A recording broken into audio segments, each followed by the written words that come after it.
Thorne slammed the driver's side door of his matte black convertible a little too hard as the salty breeze slapped him in the face. He hated sand. He hated sunburns, and he hated being this far removed from the city. But he had no choice. His doctor had practically ordered him to take time off. "You're 32, not immortal," she'd scolded. "You need a break before your heart gives out."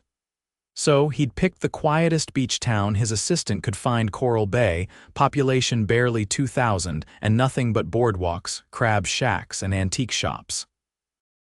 It was the opposite of the Manhattan skyline and boardrooms full of cutthroat investors. But that was the point. Still, Hayes was already regretting this. He tugged his Ray-Bans down his nose, scanning the sleepy little town. A faded wooden sign read, "Welcome to Coral Bay, breathe deep, love wide." He rolled his eyes. Love wide, God, no. He was here to rest, not fall in love under some cliché summer sky. His oceanfront rental was a modern glass box nestled between old weathered homes. He'd barely dropped his duffel bag inside when a knock came at the door. He opened it and froze. A woman stood there, wearing cut-off shorts, a white tank top dusted with flour, and the kind of confidence that came from not caring what billionaires or bankers thought of her. She had a to-go box in her hand and freckles on her sun-kissed nose. "Hi," she said, brushing a strand of dark blonde hair behind her ear. "I saw your car pull in, figured you haven't eaten. I run the bakery down the street, Kaya Nolan, this is for you." He stared at her, momentarily thrown off. "I didn't order anything," she grinned. "It's not a delivery. It's a hello." She pushed the box into his hands before he could argue and turned to go. "Wait," he said. "You always welcome strangers like this?" Kaya glanced over her shoulder. "Only the ones who look like they haven't smiled in a decade." And with that, she was gone. Hayes blinked at the box in his hands. Inside was a slice of key lime pie. He hadn't had pie in years. The next morning, he woke to the sound of crashing waves and something strange peace. He walked into town, sunglasses on, hands in his pockets. Coral Bay moved slowly. Kids rode bikes with baskets. Old men played cards outside the general store, and the smell of fresh bread drifted from a shop with a hand-painted sign that read, "Kaya's Kitchen." He wasn't even surprised. She was behind the counter, laughing with an older woman as she kneaded dough. Her hair was tied up in a messy bun and flour streaked her cheek. She didn't see him watching. "Are you going to just stand there or order something?" she called without looking up, so she had seen him. He stepped inside. "What do you recommend?" She wiped her hands. "Are you a sourdough or cinnamon roll kind of guy?" "I'm a coffee and spreadsheet kind of guy." She raised a brow. "Then you're definitely in the wrong town." He chuckled, the sound foreign even to his own ears. He couldn't remember the last time a woman talked to him without an agenda. No one here knew Thorne Capital or the fact that he was worth over 20 million. He liked it. She handed him a cinnamon roll. "On the house unless you hate it, in which case, it's $5 for wasting my time." Hayes took a bite. It was warm, soft, and perfect. He looked at her. "You just earned yourself $5. They got into a rhythm. Every morning he'd show up at the bakery. Kaya would pretend she didn't care, but she always had something new for him to try. They talked about nothing and everything, how she'd left Charleston after her mom died, how she started the bakery with money she saved waitressing, how she never planned to stay in Coral Bay but somehow never left. He told her bits and pieces, grew up in Chicago, no siblings, worked in finance. He left out the part where he was one of the youngest millionaires in New York and had his name on 3 major hedge funds. That could wait. One afternoon, she dragged him to the town's weekly bonfire on the beach. "I don't really do small talk," he protested. "You don't have to. Just bring your face and maybe a smile." So he did. They sat on a blanket under the stars, toes in the sand, passing a bottle of cheap wine between them. Laughter echoed around them, but it felt like they were in their own little world. Kaya's shoulder brushed his. "You're not as uptight as you pretend to be." He looked down at her, the firelight dancing in her hazel eyes. "And you're not as carefree as you pretend to be." She didn't deny it. "I didn't come here to meet anyone," he said. She turned toward him. Neither did I. But neither of them moved away. A week passed. Then another. Their mornings turned into afternoons. Afternoons into long walks along the shore. And one night, as they danced barefoot in her kitchen to a crackling old record player, she looked up at him and whispered, "You're not staying, are you?" He froze. "Kaya, it's okay," she said quickly, stepping back. "I knew that from the beginning, but it wasn't okay not for him." Because the truth was, somewhere between her cinnamon rolls and that late-night kiss on the dock 3 nights ago, he started to feel something he hadn't in years. Peace. Happiness. He reached for her hand.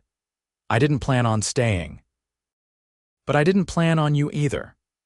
Kaya looked like she wanted to believe him, but the walls were creeping back in. He couldn't blame her. He hadn't told her the whole truth, not yet, and she hated lies.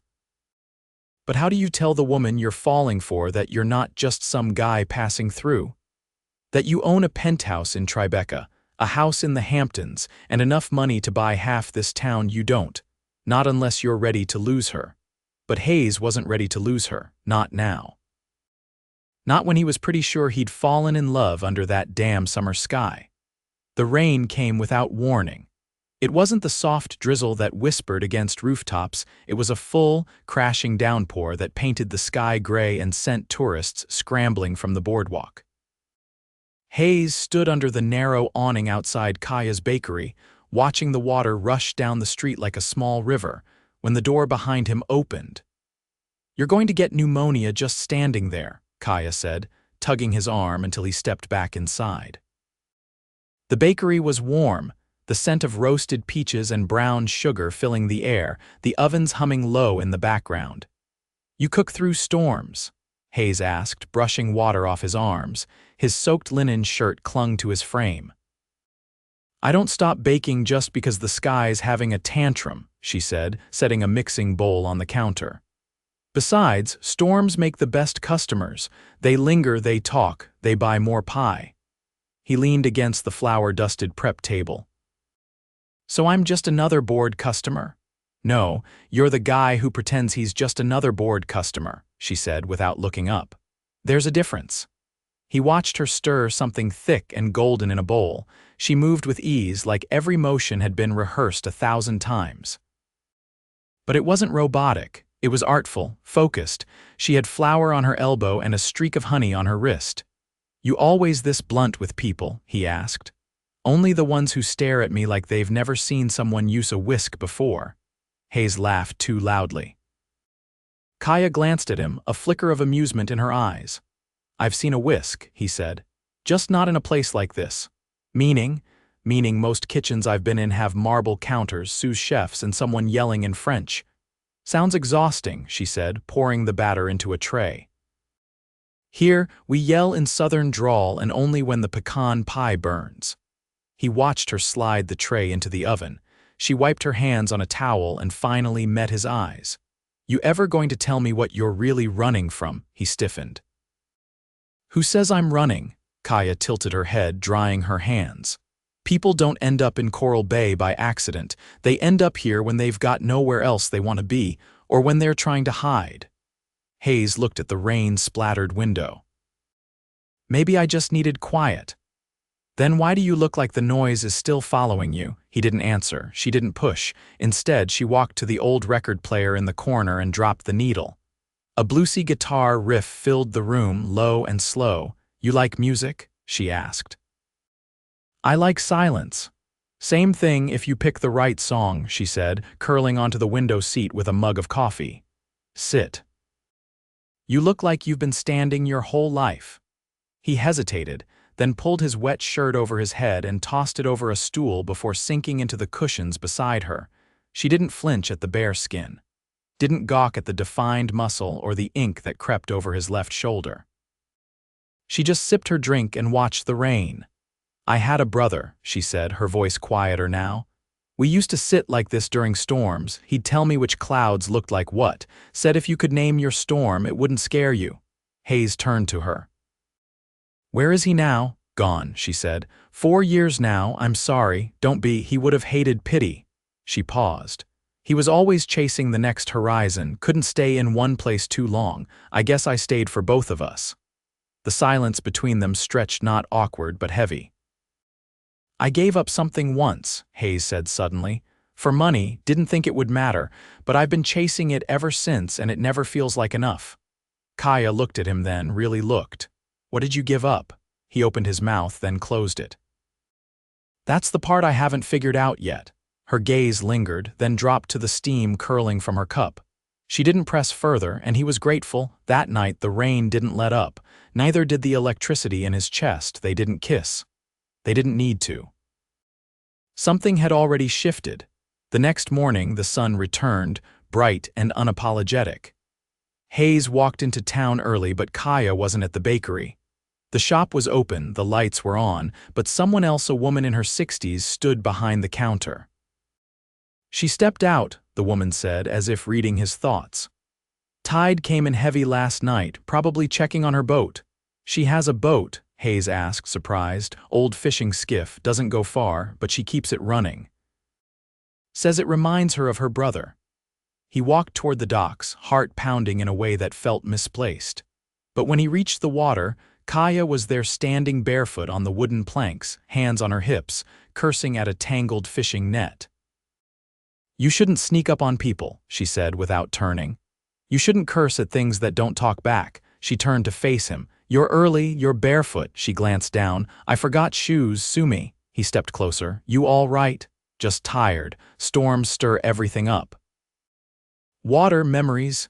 He wanted to touch her, to take her hand, but something in her posture warned him off. "What are you doing tonight?" he asked. "Why?" "Because I want to take you somewhere." Kaya raised a brow. "There's only one restaurant in town and you already had the crab cakes. I'm not taking you there." "Then where?" "You'll see." That evening he showed up outside her place, an old bungalow with peeling blue paint and a porch swing. She was in a sundress, hair down for the first time since he met her. He'd never seen her look so unsure. "Are we walking or driving?" she asked. "Driving." He opened the door of the vintage convertible restored since the storm and started toward the hills behind town. The sun was low, casting everything in gold. 20 minutes later they pulled up to a grassy cliff that overlooked the ocean. "Kaya," he said, stepping around the front of the car, "close your eyes." She hesitated, then did. He led her forward, careful of the uneven ground. When she opened her eyes again, her breath caught. A table sat at the edge of the bluff white cloth, flickering candles, plates already set. A tray with strawberries and dark chocolate, a bottle of wine chilling in a silver bucket. She turned to him. "What is this?" "I figured you're always feeding everyone else. Someone should feed you for once." Kaya blinked, and for the first time since he met her, she looked disarmed. "No one's ever done something like this for me." "Then they've been wasting your time." They sat, ate, talked. About nothing and everything again. But this time there was no teasing, no sarcasm, just truth. He told her about the first time he made money, how it felt like power, how it quickly turned into fear of losing it. How his name meant something in rooms where no one smiled, and how tired he was of pretending that was enough. She told him about the letter her brother left behind. About the day she buried it in the dunes because it hurt too much to reread. About how some days she still wakes up thinking he's in the kitchen, complaining about her burnt toast. When the stars came out, she leaned into him. No words, just the quiet comfort of skin against skin. Hayes kissed her then, soft, certain. Like he'd been waiting for this exact moment without knowing it. When she finally pulled back, she rested her forehead against his. "I don't want to need you," she whispered. "Then don't," he said. "Just want me." She didn't answer, but she didn't move away either, and that was enough for now. Hayes woke before sunrise, the air still cool, the sky a bruised violet above the ocean. For the first time in years, his thoughts weren't racing with numbers or strategies or the next acquisition. They were steady. Singular. Kaya, he'd kissed her last night and she hadn't pulled away. But she hadn't said anything afterward either. She just rested her head against his chest until the wind picked up and her hair tangled around his collarbone. Now, as he stood barefoot on the deck of his rental, coffee cooling in his hands, he realized something sharp was beginning to twist in his chest. He had to tell her. The truth was no longer a distant inconvenience. It was a weight. And if he didn't say it soon, it would bury whatever this thing was growing between them. But timing mattered. And right now, she was still letting him into parts of herself she'd boarded up a long time ago. If he broke that trust too early, there might be no rebuilding it. He just stepped back inside when his phone rang a number he hadn't seen in weeks. He stared at it, jaw tightening. He almost let it go to voicemail. Almost. Instead, he answered. "Didn't expect to hear from you," he muttered. "You're ignoring the board again," came the clipped voice of his CFO, Regina Marks. "I covered for you this morning, but they're starting to question whether you're even coming back.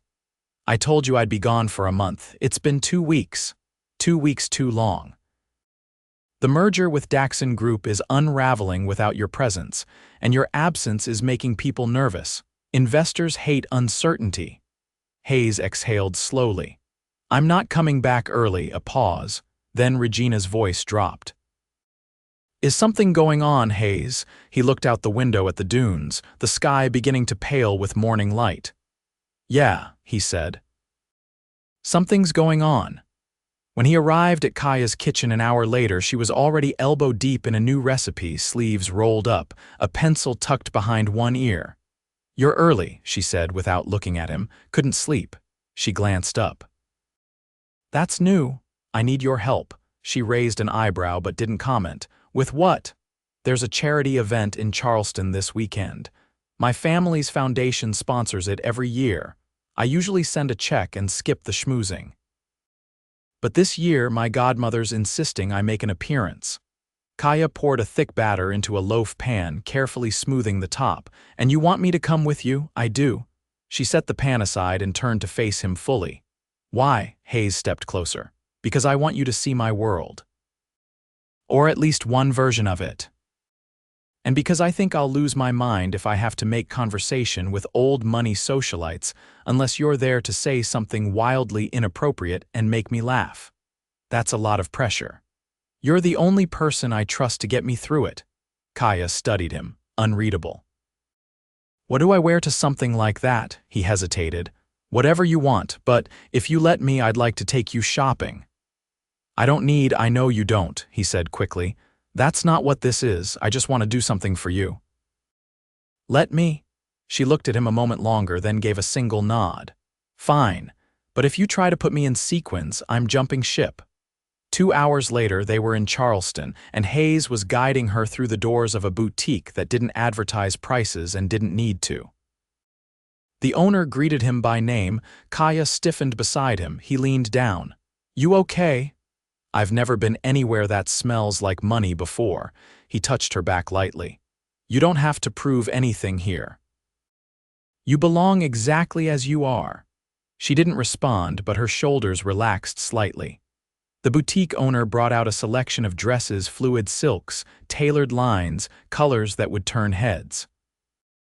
Kaya moved through them with reluctant grace, finally choosing a deep navy gown with a plunging back and minimal embellishment.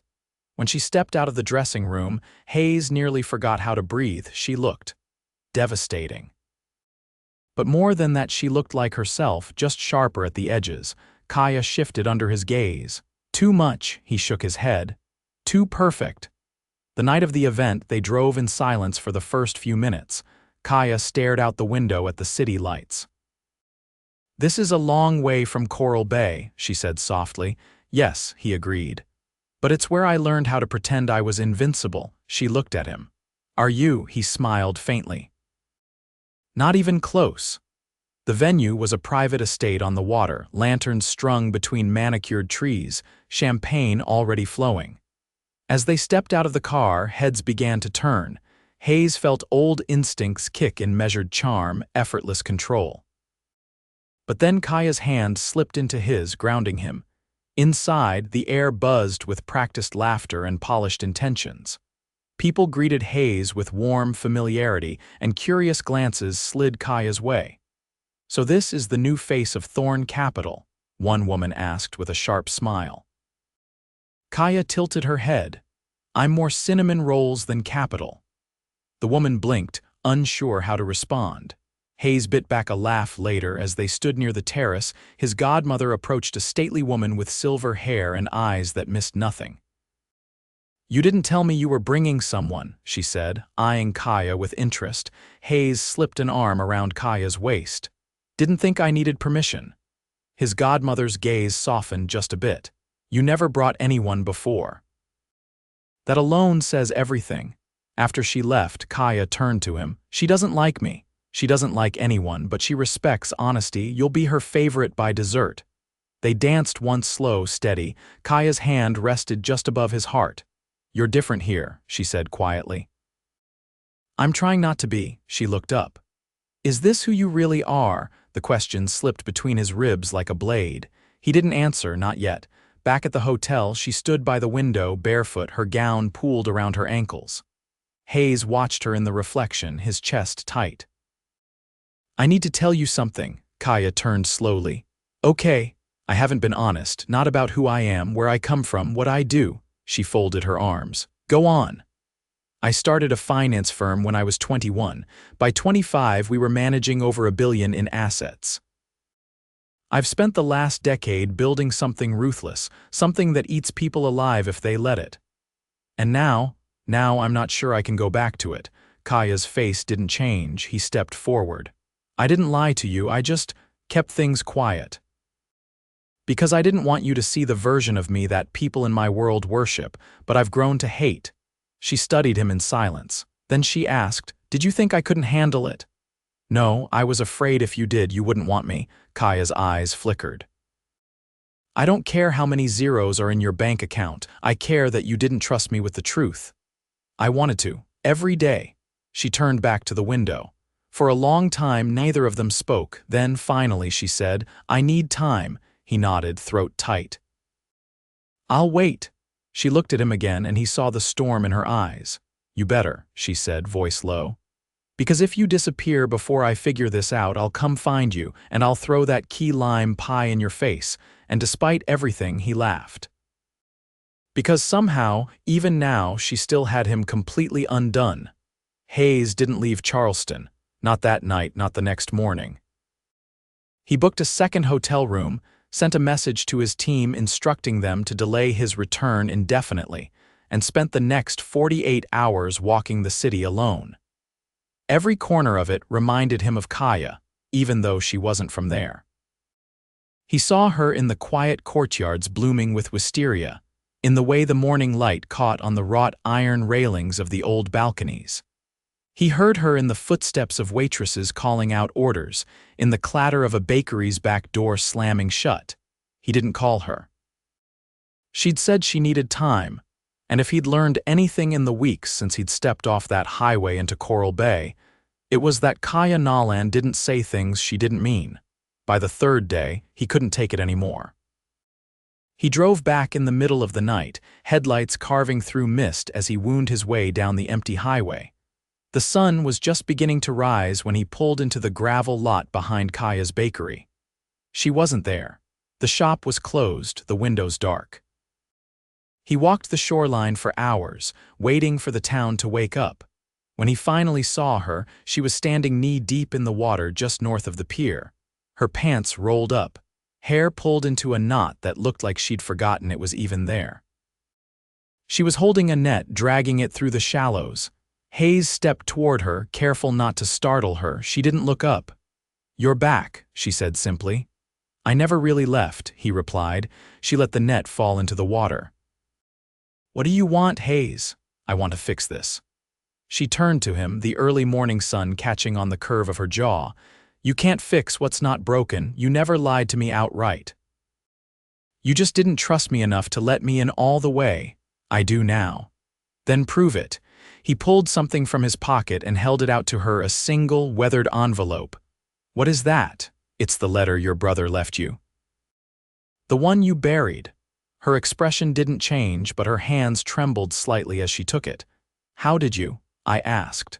"The old man who runs the lighthouse said he'd seen you bury something in the dunes after your brother passed. I didn't open it. I just had it cleaned up, sealed again."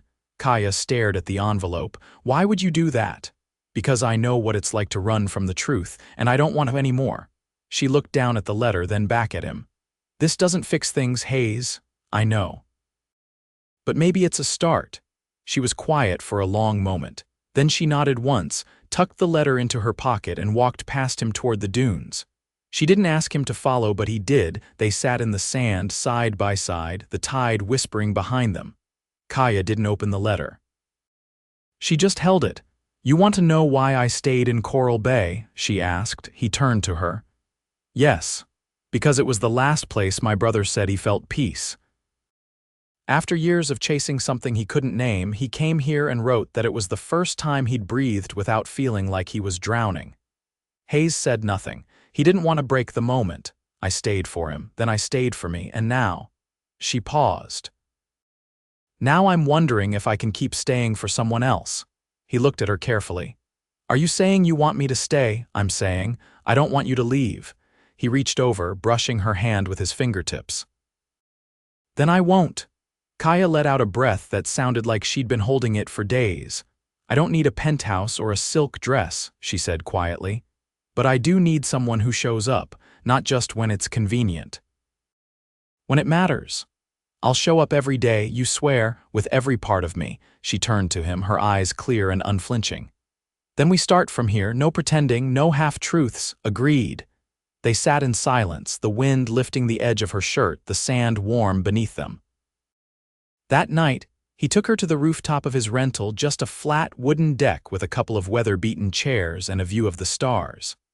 He'd strung lights from the railing, borrowed from the hardware store in town, and lit a few candles in mason jars. Kaya stepped out barefoot, her hair loose around her shoulders. All this for me? She asked, eyeing the lights.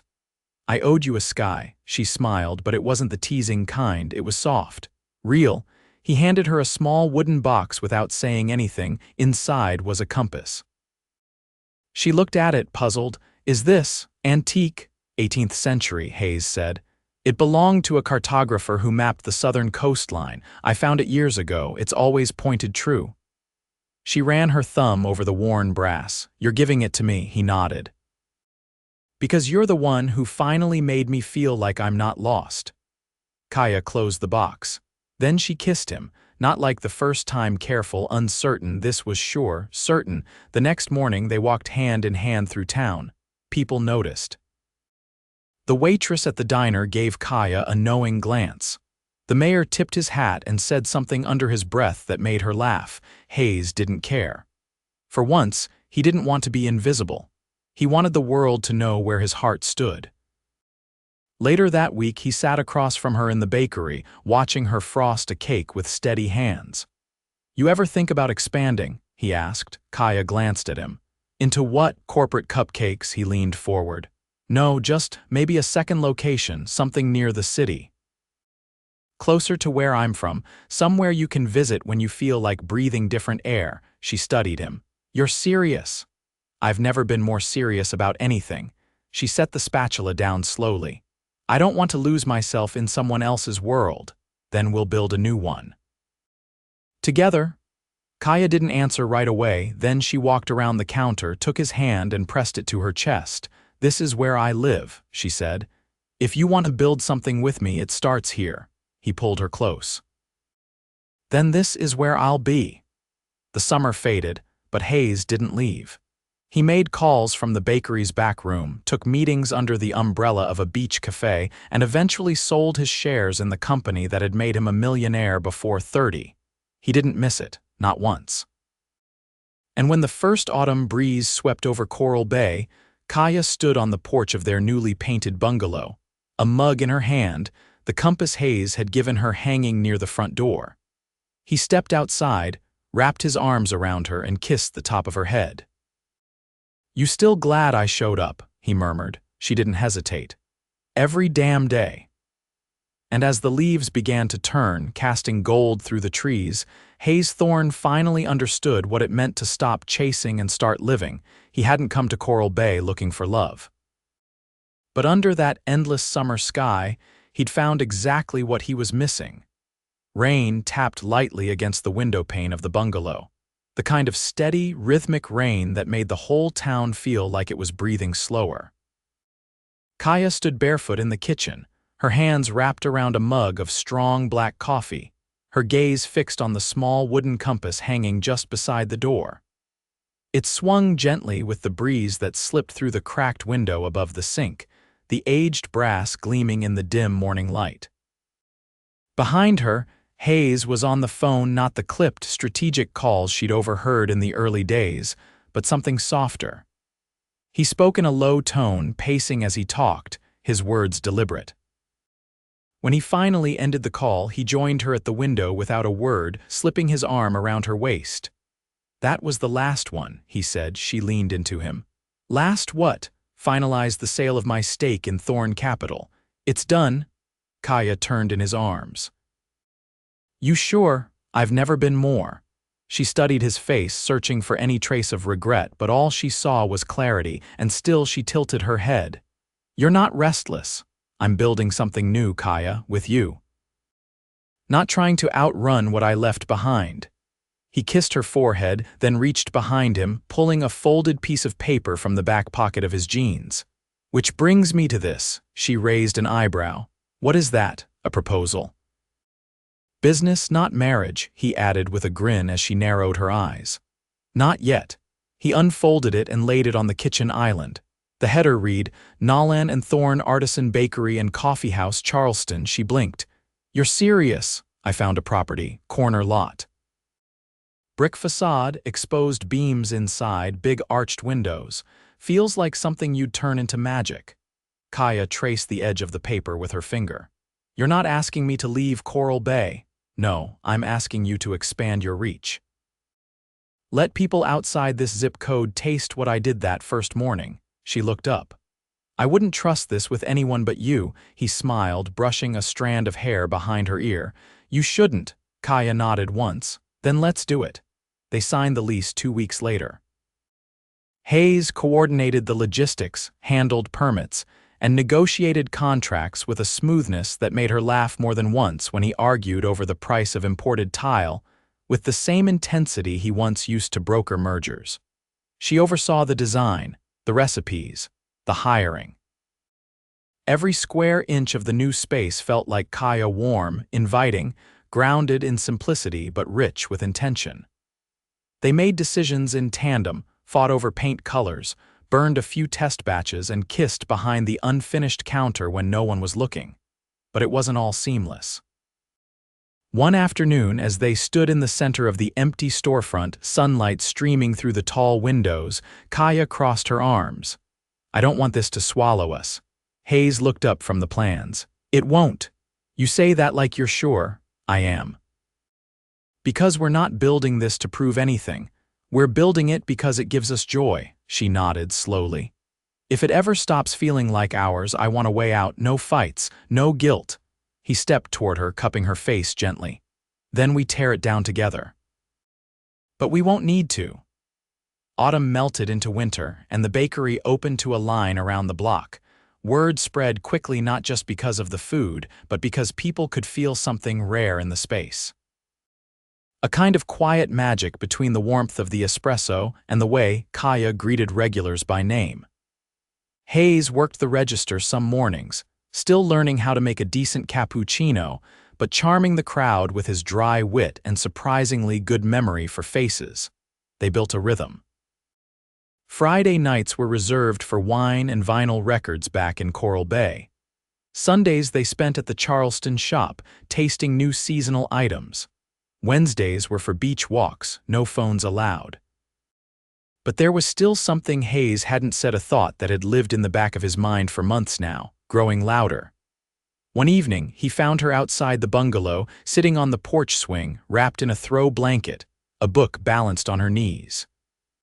He sat beside her, silent for a beat, then reached into his coat pocket and pulled something out. Small, velvet. She looked at the box, then at him. "If that's another compass, I'm going to throw it in the ocean," he laughed, but his voice was rough. "It's not." He opened the box. Inside was a ring, simple, elegant, a single round diamond set in a delicate gold band.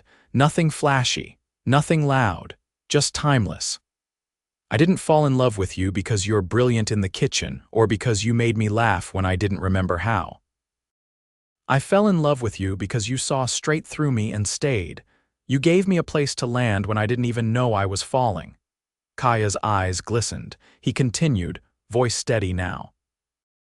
"So I'm asking you, not because I need to, but because I want to spend every morning and every storm and every burn your fingers baking accident with you. Will you marry me?" She didn't answer right away. Instead, she closed the book, set it on the table beside the swing, and took the ring from the box herself. Slipped it on her finger, then she kissed him, long, certain. When she finally pulled back, she whispered, "Only if I get to pick the cake." Hayes grinned. "Deal?" They married in Coral Bay that spring, a small ceremony just past the dunes, barefoot in the sand. Her dress was simple, the fabric catching the wind like sea foam. He wore linen, no tie. The town showed up not just out of curiosity, but because they cared. Because somehow, in a few short months, they'd become part of something bigger than themselves. During the ceremony, the sky threatened rain, but held off as if even it knew not to interrupt. Kaya's vows were short, but every word landed. "I never believed in forever. Just in making it through the day. Then you showed up and made the days feel like something I wanted to string together. So here's my promise. I'll keep choosing you even when the cinnamon rolls burn, even when the world gets loud. I'll still be here with you." Hayes didn't read his vows. He just took her hands and said, "I've never been more sure of anything." They kissed. The ocean roared behind them like it approved. Afterward, they danced under a canopy strung with lights, the same ones Hayes had used on the rooftop that first night. The bakery's staff catered, serving mini pies, Kaya's signature bread pudding, and champagne in mismatched glasses. Later that night, as they walked along the shoreline, her hand clasped in his, the stars above them like scattered silver, Kaya leaned her head on his shoulder. "You ever think about what would have happened if you hadn't stopped in Coral Bay?" she asked. He looked out at the water. "I'd still be running." She thought about that for a second. "You're not afraid anymore, not of the right things." "And what are the right things? Losing you. Wasting time, forgetting what matters." She kissed his shoulder. "Then we're exactly where we're supposed to be." They stood there for a while, the tide kissing their toes, the night warm around them. And when they went home to the little bungalow with the blue porch swing and the compass by the door, Hayes knew he'd found the only thing he'd ever really been chasing. Not peace, not success, her. Always her.